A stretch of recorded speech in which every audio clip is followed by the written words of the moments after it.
everybody. Welcome, welcome, welcome, wherever you are in the world, to another day on Earth. Today, I'm going to open with a Zen moment inspired by my guest, Waylon Lewis. Waylon is the founder of the Elephant Journal. He is an author. He is a speaker. Elephant Journal is a phenomenal online publication. I think of more so as an online community. And I feel like right now, more than ever, we can benefit from it. So let's just kind of sit up straight, check in our posture, and with a joyful, relaxed, brave posture, take a deep breath.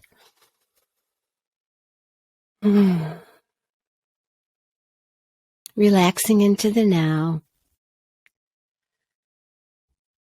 Shoulders back. Take another breath. A little bit more relaxed.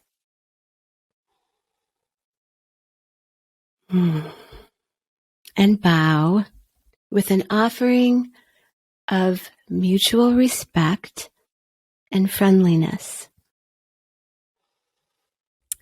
So the first time that I heard you say that, offer that breath and that bow of mutual respect and friendliness was the first time I ever heard it presented in that way. And it was so powerful, obviously, and so beautiful. So thank you for that. Yeah, thank you. I love it. I practice it myself. We do it in our staff meetings, before meals. It's wonderful to have a little opening and a closing in our busy, speedy lives. Yeah. So I'm going to rewind just a little bit here. I already shared that you are the founder of the Elephant Journal. You're also an author, which I'm really excited to talk about the two books, particularly your latest one. And you practice Buddhism. You've been enmeshed in it since your childhood, but really had an awakening moment yourself. I read through a college class or something along those lines. So let's talk about that. Share a little bit with us about it. Sure. Yeah. I actually grew up right where I am now in Boulder, Colorado. Not this house, but close by. I always say I haven't gone far in life. And there's a big burgeoning kind of wild Buddhist scene. My parents were part of that, and everyone was meditating and doing meditation and action practices like flower arranging or archery in the sort of Zen or Buddhist tradition, and studying. And so I grew up as a kid in that. So I loved that whole world. It was a wonderful, kind, fun world to grow up in.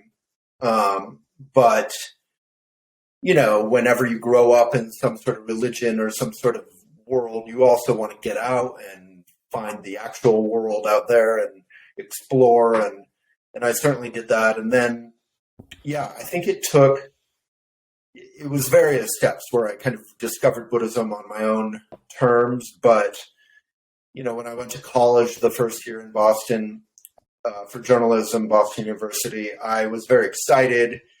It was a big city. I wanted to party and have fun. And what I encountered was a lot of loneliness. I had friends, we were partying, but there was a level, it just didn't feel genuine often. And I felt this overwhelming loneliness. And I would go back on any college break to Vermont, where I had lived for the years before this Buddhist center. And for the first time, I think because of that loneliness and sort of becoming an adult, I practiced meditation as instructed, which is you're supposed to practice as if your hair is on fire. You're supposed to practice like you really mean it, like it's urgent.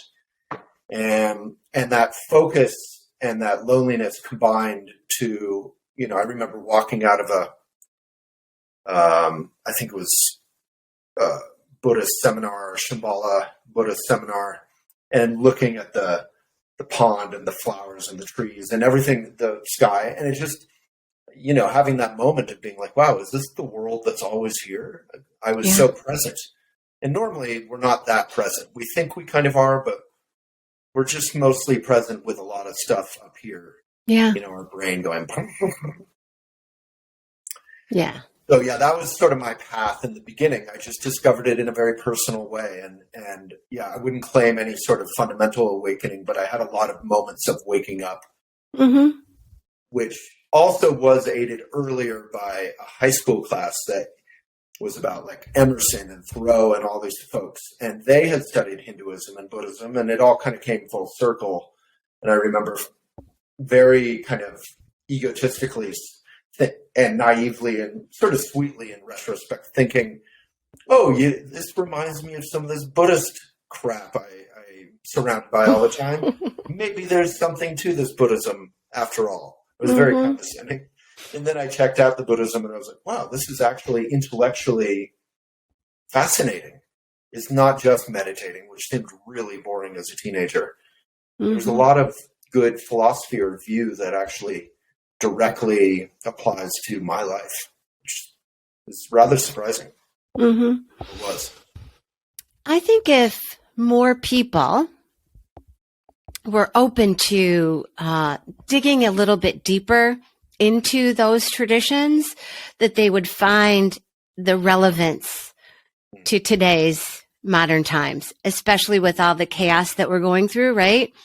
And that the opportunity it gives us individually and collectively to walk a different way, right? And to maybe slow down the stuff that's going on in our brains and the distractions of social media and kids and neighbors and family and businesses and all of that other stuff. But if they really slowed down for a minute and looked at it like you did and said, okay, maybe there is something to this, and that there's a reason that people go back to it, and that those teachings have crossed the pond, so to speak, come to the West for us here to really connect with. So I think that's really beautiful. And one of the other things that I really found inspiring about your story, your life, is that, yes, you were entrenched in Buddhism and open to new ways, but you also tried things like Shambhala and other things that you were involved with that you got let go of. And then you kind of created your own story and your own space of being able to build that community and also share the inspiration of who you are, which is so powerful for anybody that feels like they are a failure, but they're really not. They just need to go another step, right? So that's inspiring. I love that piece of your life experiences and how you're sharing them in the community. Yeah, I think when I was growing up, I loved writing and journalism, and my father was a journalist, and my mom was various things. She taught English and history and Shakespeare and composition and all that, at Europa University and other places. And but yeah, I wanted to figure out a way to make a living, number one, because my mom and I grew up very, very poor, and I saw how hard that was on her. And at the same time, our life was incredibly cheerful and rich in other ways. But in practical ways, I saw how hard it could be for her. Seeing her crying, at Christmas because she couldn't afford any presents, let alone food sometimes, and things like that. So I wanted to find a way to make a living. And that was a bit of a mystery to me. How as a writer can you make a living? So, I partially thought, well, let's make a big community of writers and let's try to figure out how to pay all of us. So that's been part of the dream with Elephant. And then number two, I think, I always anticipated that I would grow up and mentor and take over or at least help with one of the Buddhist publications or publishing companies or whatever. But what I ran into was a whole bunch of, kind of institutional kind of lack of mentorship. People really were happily ensconced in what they were doing and didn't particularly want to mentor the next generation. So it was natural. I grew up without a father. It was natural to just want to be my own boss and not have to work for all these old, wonderful, but old men and just start my own thing, So yeah, it's been hard and fun and long. We turned 20 years old, Elephant, this summer. Yeah, it has. Well, as someone who has gained a lot from the elephant community, I'm really glad you've stayed and that you continue to find new ways to inspire people, to ignite their passion. Something I wrote down was one of your quotes on art. I just have to find it here because I really loved how you said it. Well, I'm not going to find it now because I don't know what I did with it. Anyway, but it was really about art being more not just artistic in the way that people would think, like the photo behind you or the piece hanging on my wall or my drum, but really the expression of who you are in a way that does inspire people. And so when I think about the elephant community, that's what I think about. It is this creative piece. It's your creative piece that you have invited in many different people to share their creative spark and to ignite others. And I really appreciate that you stayed with it for 20 years because as we were talking a bit before the show, it's not always easy. And this last 2 years has made it very difficult. Yeah, it's easy sometimes, for sure. But even when it's easy, success is very difficult, too. I've had a lot of success, and that's been just as hard in different ways as times of, constriction or difficulty. But, yeah, the piece about art is basically, again, anything I ever say, if it's helpful, and I mean this genuinely, not humbly, really, I mean genuinely, came from my study and practice of the Dharma. Like they're not, I really encourage people to go to the source, and I do that in my new book as well. But the notion that art is about kind of being genuine, expressing something genuine instead of being meant to be something for performance or display. Yeah. Was powerful. It's not that you can't display it or perform it. That's beautiful.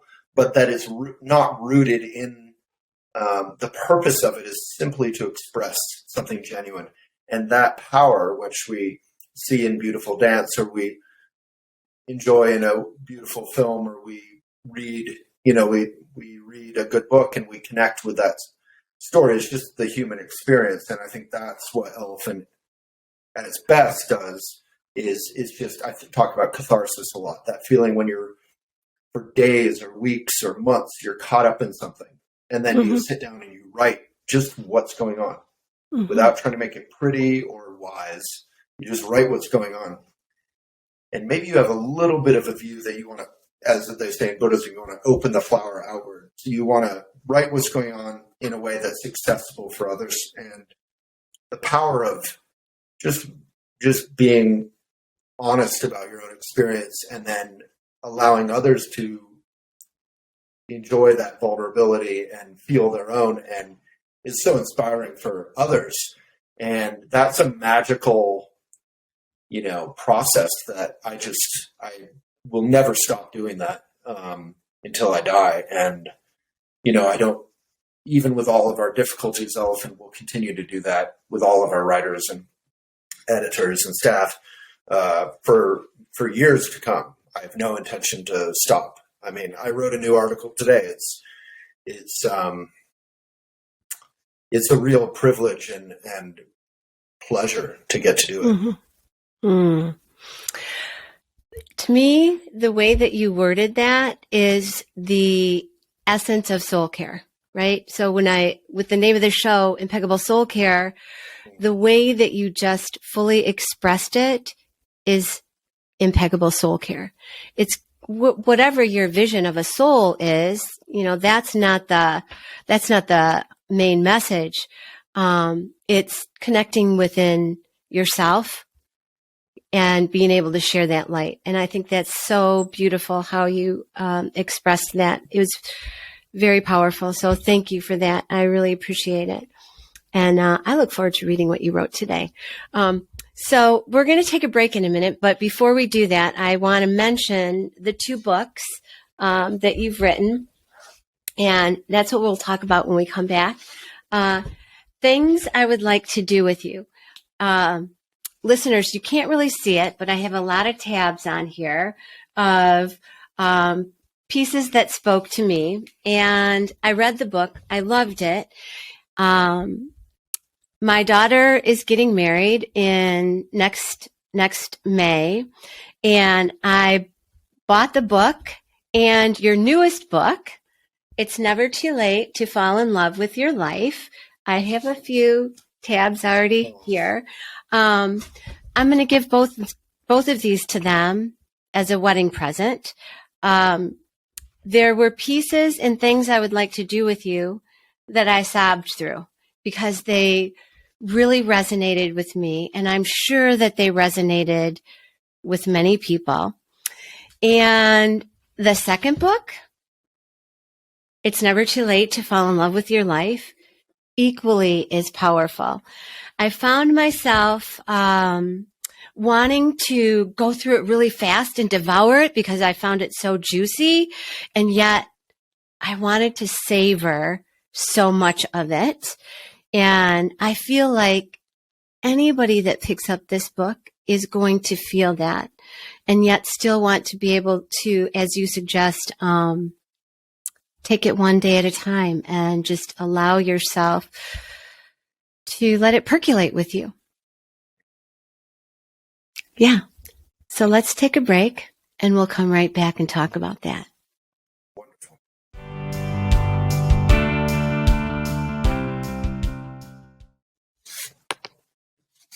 Hey, so welcome back, listeners. I'm having a conversation today on one of my favorite topics, soul care. And I'm chatting with Waylon Lewis of the Elephant Journal. We're going to talk about his latest book, It's Never Too Late to Fall in Love with Your Life. I do want to mention that Things I Would Like to Do with You, his first book. Waylon, I think that every couple should read that before they write their vows. Yes, over the years, including recently, it just keeps going. I've heard from so many couples who have taken a paragraph or two and you actually used it in their vows, like a poem or something. Yeah. Which obviously is incredibly gratifying. Yeah. Sort of surprising. I zipped through it again, and two of the chapters that really spoke to me. The first chapter is really powerful. I sobbed through it, and then chapter 5, which is Things I Would Like to Do with You Before I Lose You. That, as I'm reading it, I was thinking about my future son-in-law, and I thought, wow, he needs to read this, and he could do exactly that. Take pieces of it and include in his vows to my daughter. So thank you for that, and I'll let you know how it goes. And let's talk about It's Never Too Late to Fall in Love with Your Life. Yeah, so this is my second book. It's always intimidating or strange or something to follow up one's one-hit wonder, kind of, because Things, was a very romantic book, but also a romantic process. It just started off as I wrote the first chapter somewhat spontaneously and published it on Elephant like any old blog or article. And the reaction to it was 100% positive, which for those of you who know the internet is something that does not happen usually. If ever. I've published thousands of articles and almost never had 100%, not only people approving of it generally, but really feeling it. So it touched a nerve that I think, in our evolving kind of relationship, commitment, loneliness, marriage, our views of these things are evolving so quickly. And yet there hasn't been a lot of change in our institutions. We still view marriage as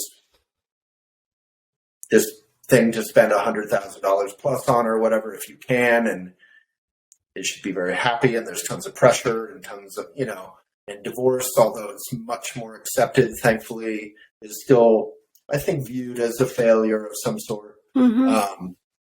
Engagement, there's a lot of stress in all of these things, and things is really just the Buddhist notion of relationships. And I wrote about it in view of my own wanting to settle down and have children and all that. And I had no idea I had a lot of ideas, but I had no real clear idea what to look for in a partner. And so that book was a process of going through my experiences and holding them up against the Dharma or Buddhism. And one of the coolest things throughout the book, there's quotes from non-Buddhist people. One of the coolest things was discovering that, Buddhism really doesn't own anything here. It's expressed a good path in terms of relationship, but that this wisdom is expressed in almost every tradition and every time period in the world. And there's something universal about it, but it's still kind of a little hidden, and you don't see it reflected in Hallmark movies or a lot of rom-coms. So, yeah. And that book did very well. We published it independently in Eco, so we weren't in bookstores around the country, but we sold it through Elephant. Sold, I think more than 28,000 copies, which is good for even a conventional book. It's not amazing, but it's, not a cheap book. It's a gift book, so it's pretty darn good. And the one bookstore we've been available in, a huge independent bookstore, Boulder Bookstore here in Boulder, the owner told me it was the best-selling book in their history. Wow. That's more than, Michelle Obama or whatever, Oprah. Wow. So that was, I'm now looking at publishing it nationally for the first time. And we'll see how that goes. So then the second book, I think I did a good job in avoiding the kind of comparing it to the first book experience. I really just, I really hewed to what do I want to actually write? So I should have titled it something like, if I get run over by a bus tomorrow, this is everything that's been helpful to me. That's the real title of that book. It's really just all the Buddhist stuff or stuff I learned from my mom or environmental stuff or activism stuff. All of it kind of boiled down in the tradition. In Buddhism, there's a thing called Lojong cards, mind training. And they're just cards, and you read one a day or one a week or whatever your pace is. And there's commentary on the back. So that's exactly what the book is. I'm actually going to make a card set around the book that is a quote and then commentary on the back, and you can just read one a day. I think I love that. Yeah. It's not meant to be, I think it's a little bit like eating like fiber or something. Like you can eat 2 or 3 or 4 or 5, but it's pretty dense. Yeah. It's not really a book to curl up with. Well, and I think that, like me, initially you want to just devour it.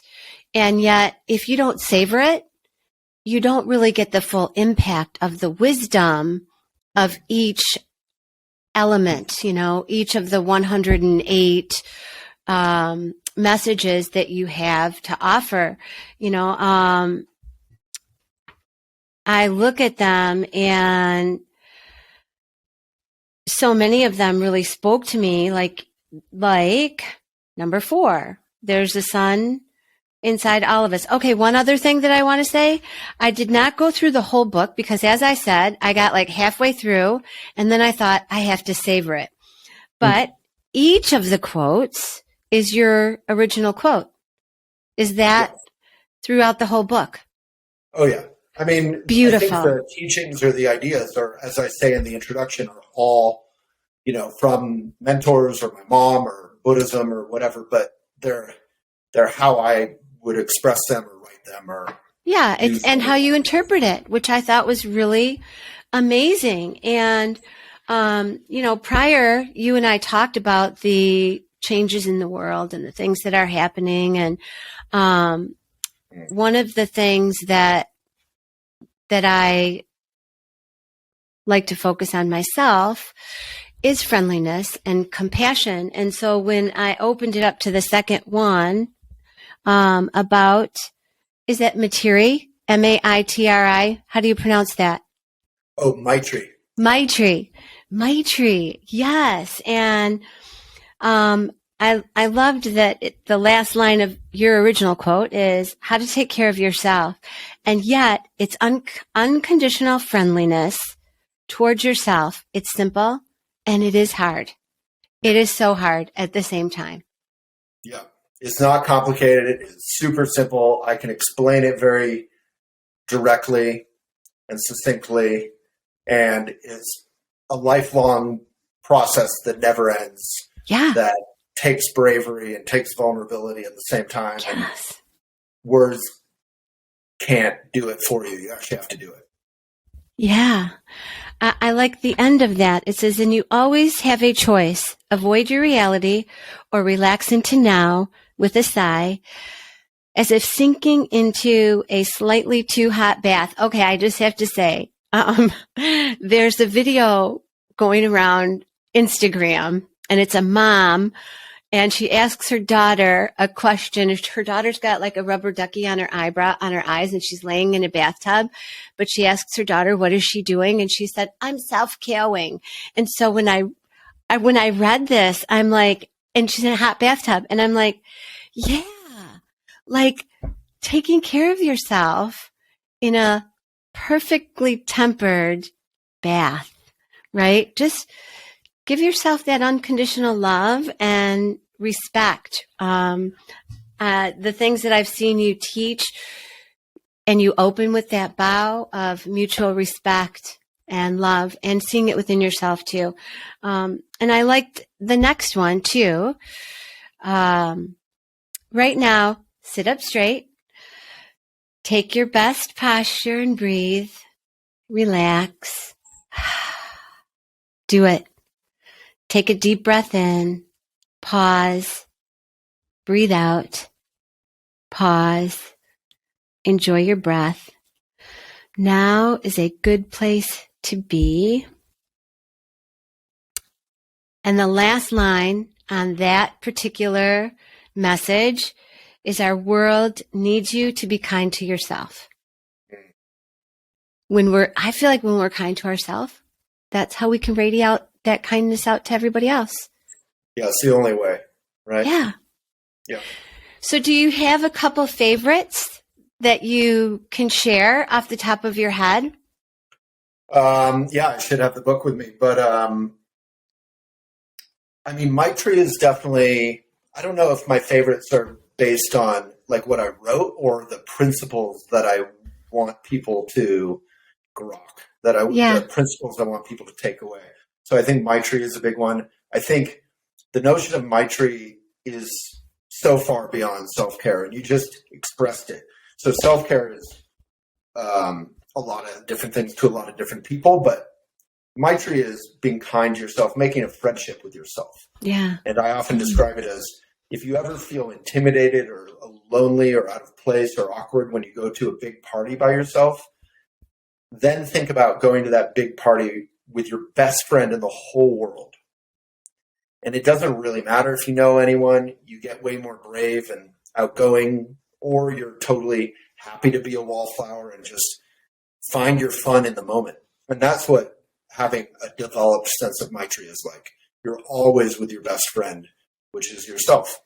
Mm-hmm. So there's a real empowering quality to it that then has to lead to something self-care doesn't always lead to. It has to lead to empathy. Mm-hmm. So if your self-care is about, speeding in your SUV to get to yoga, and you're honking at people, and you're drinking, your $12 juice out of plastic and then throwing it away, and it winds up in a whale's tummy. And, if our self-care doesn't lead to caring is the most important word in my view in the whole English language. If it doesn't lead to caring, I think that's actually one of the quotes. If our sense of spirituality or our practice doesn't lead to caring, we're doing something wrong. Yeah. Something's missing. And it's fun to care. I just did a video about zero waste grocery shopping on a bike here in Boulder with my friend Ryan Van Duzer on YouTube. And, it's all about caring about plastic and caring about supporting local business and caring about organic and, all these things. And it's easy to make fun of that stuff. And I think it's fine to make fun of that stuff. We should have a sense of humor about what we love. But it's also helpful and important to care. And it's fun. Yeah. Yeah. And that, I think, is the whole book. It's just self-care hopefully leads to empowerment to then care about the whole world. And then being willing to feel both brokenheartedness and joy, because your heart's open, so you're going to feel both. Yeah, and we have certainly over the course of the last couple years experienced this roller coaster. If you practice an element of true caring, you cannot have could not have helped but feel that roller coaster of loss and joy all at the same time. We can save that for another conversation, because I think about how the planet was able to heal those first few months of the pandemic and what a difference that made, right? So we definitely have to have that conversation again. So this is a good time for me to read this one. This is number 17. As human beings, we all experience suffering. Some of us experience depression and trauma. Nevertheless, we all retain a foundational, unconditional, so ordinary it's easy to overlook goodness. And I think that that's what you're saying. True caring is goodness. For sure. And the reverse, obviously. Goodness is caring. Yes. In Buddhism, they talk about basic goodness, and in Shambhala, by Trungpa Rinpoche, Shambhala, The Sacred Path of the Warrior is a book people could read, or Pema Chodron I recommend in the book. Yeah. These are wonderful teachers who are far, far, far. I'm not even, in their world, but I am students of them. And as I write in the beginning of the book, sometimes I actually think it's helpful to hear from people who are also on the path, not just masters, because we have a whole culture of they can do it, but I'm not worthy. They're different. Right. And I think that's unhealthy too. But yeah, in Trungpa Rinpoche talks about the quality of, and it's before thought. It happens before you even think about it. If you see someone, and excuse the awful, cruel analogy, but if you see someone kick a puppy, almost everyone, conservative, liberal, whatever is going on, rich, poor, any kind of background, would feel a pre-thought level of, oh my God, what's happening? That's awful. Let me help. Let me stop that. And that's just caring. And caring can lead to activism to fight injustice. Caring can lead to kindness and working, say, in a hospital or being a nurse or a teacher. Caring can go all kinds of places, and they're all good. And but a lot of us spend our lives trying to close ourselves off to caring, because caring can hurt. Mm-hmm. And so I also write about the cocoon, the notion of cocoon, which is also in Shambhala or Buddhism, which is we want to surround ourselves with air conditioning, take off the jacket, put on the jacket. We want the heat on when we want it. We want to adjust everything all the time, so everything's comfortable. We want to watch our Netflix and have our ice cream. And our whole goal in life is to insulate ourselves from anything uncomfortable. Mm-hmm. The problem with that, and I'm sympathetic toward that because I love curling up with blankets and being cozy. So that's not a bad thing inherently, but if it goes on for too long, it leads to us pushing away the homeless or pushing away the elderly or the sick or people who are, say, immigrants, or, it leads to a lot of like what I call gated community spirituality, which is not healthy for us and definitely not healthy for the world. Yeah. And it's not fun either. Like, what happened to all the joy? So yeah, I don't know what I'm blabbering about, but there's a lot of joy in caring, right? Yeah. There is a lot of joy in caring. And that for me, what I hear you saying is that the way to elevate the planet, to step into impeccable soul care, right? The way to elevation is through a deep caring. And through that caring, you are going to feel uncomfortable. You are also going to experience profound joy. Exactly. I mean, it's both, right? And the way we stay away from that is the cocoon or being speedy, never allowing a gap. Right. So, we fill the gap with our phone, we fill the gap with our fidgeting, we fill the gap with whatever entertainment we can. The gap is the notion that you're doing something and then there's a gap. Yeah. And then you do something else and then there's a gap. There's even gaps within doing those things. But our ego, gaps are scary. It's like if we stopped talking for a minute and just stared at each other, that would be uncomfortable. It would probably be joyful, and it would be vulnerable, and it would be brave. Mm-hmm. That's something they actually recommend. New York Times has those 18 steps to fall in love with anyone. It's not even a romantic love. And that's a fundamental one. So embracing the gap, even within our speech, leads to a lot of good things, including that soul care, that self-care, that Maitri. The Maitri. I love that word, Maitri. I may refer to that word often over the course of the next week or so. Well, we're basically down to the wire here. So two things I want to say. Thank you so much for creating Elephant Journal, for creating Elephant Academy, for creating all of the things, your books, for sharing your light, your inspiration. And I also want to say to you, thank you for being one of those people who thinks he's not up here with, Pema Chodron, and allowing all of us to see that we are achievable. We don't have to shave our heads, that we can walk this way as part of our regular life. So thank you so much for that. Thank you, thank you, thank you. Anything you want to leave the listeners with? You can get the book on Elephant at our shop. There's an eco shop, and we ship plastic free. And I should do a little plug for the book. It's literally the greenest book in the world, I think. The inks are made out of algae, which is carbon sucking. There's no petroleum in the inks. That's a very rare thing. It was developed by Patagonia and others. There's no plastic coating. It's a super carbon negative book. And we put a lot of love into, printing it locally, helping pay people's Christmas bonuses and create good jobs. And the whole book hopefully feels like it walks its talk, which is the name of our podcast and video series at Elephant. It was actually one of the things that I absolutely loved about this. And it feels so good to give it as a gift, knowing that I'm not just sharing a little bit of Maitri, love with people, but also knowing that I'm doing something that supports the planet in a good way. So cool. I'm glad to hear that. All right. Well, thank you so much for being here. And I look forward to reconnecting and doing this again. Thank you so much.